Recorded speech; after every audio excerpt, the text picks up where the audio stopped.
बघवा सवारी होके तय हर आए,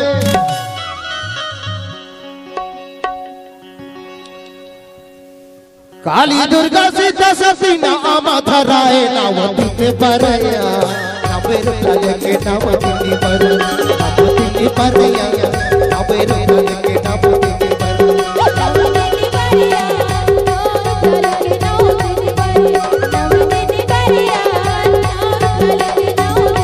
बघवा सवारी होके तय हर आए,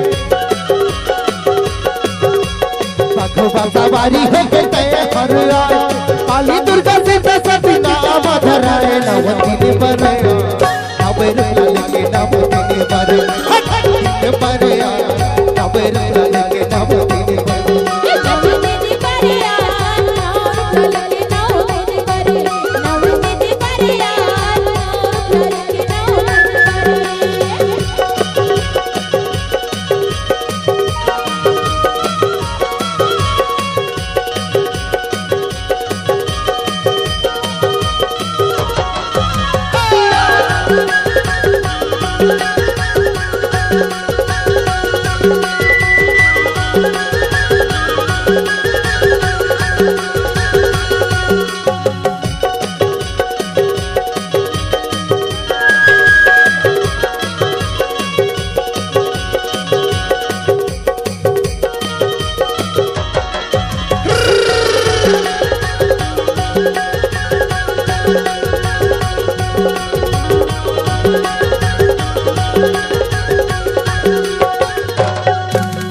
पहली रूप में माता सैलवती, दूसरी रूप में माता ही ब्रह्मचारिणी,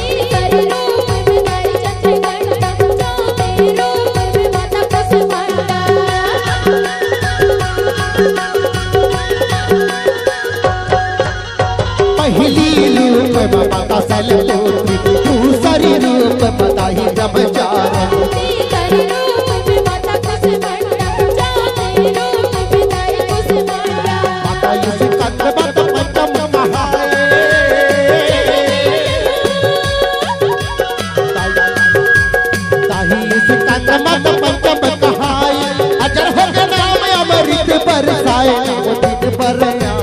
नवेर लाल के नावती के पर के परया नवेर लाल के नावती के पर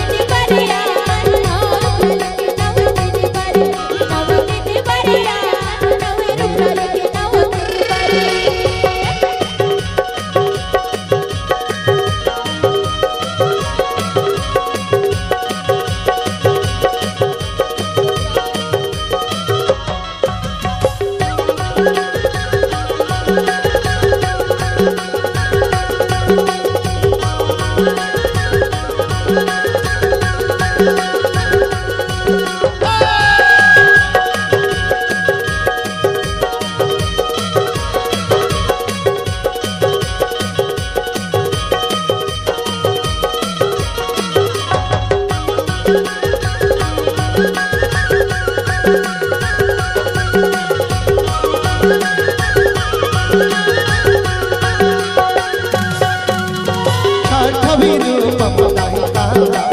सातवीं रूप बताही कहता ये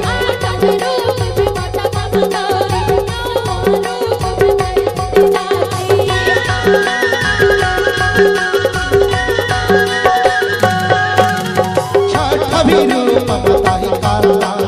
सातवीं रूप बताही कहता ये